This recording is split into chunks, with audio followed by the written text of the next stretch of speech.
ఏమంటున్నావు ఇంట్లో?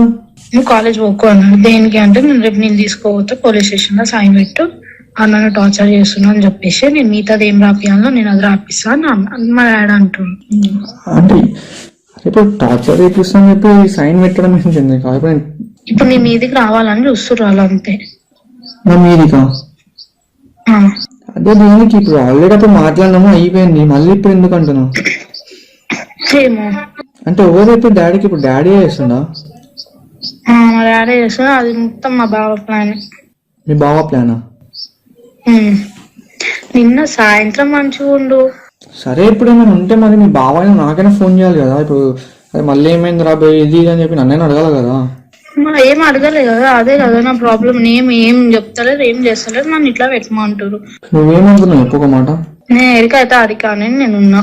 అంటే ఎడికైతే ఎడికైతే అడికి అంటే ఎట్లా అంటున్నాను? నేను పెట్టనీకి రెడీగా లేను అంటే నేను చేస్తున్నావా అని అడుగుతారు. అవునానే కదా నేను చెప్పాలి. అందుకే నేను నిన్న అడుగుతున్నా నువ్వేమనుకుంటున్నావు అనేసి. ఏమనుకుంటా నాకు ఏం అర్థమైతే ఫస్ట్ ఆఫ్ ఆల్. ఇప్పుడు నేను అది పెట్టిన అనుకో సీదా మీ ఇంటికి వస్తారు, ఇట్లా చెప్పింది మా పిల్ల అనేసి. మరి నేను ఏం చేయాలి? నేను పిచ్చిదాన్ని మధ్యలో. డాడీని అడగొచ్చు కదా, ఏమైంది డాడీ మళ్ళీ ఎందుకు ఇట్లా చేస్తారు? అడిగినా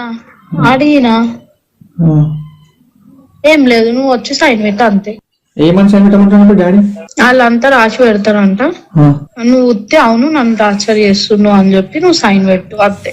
ఇంకా నువ్వు ఒక్క మాట మాట్లాడు, దాడికి వచ్చి గాయ కూడా చేయొద్దు. నువ్వు ఒక్క మాట కూడా నువ్వు ఎక్కువ మాట్లాడొద్దు దాడి వచ్చి అని చెప్పి అన్నాడు. అంటే ఏం చేద్దాం అనుకుంటారు? అంటే నా లైఫ్ స్పాయిల్ చేద్దాం అనుకుంటారు? ఆ రోజే అన్నారు. ఏమని?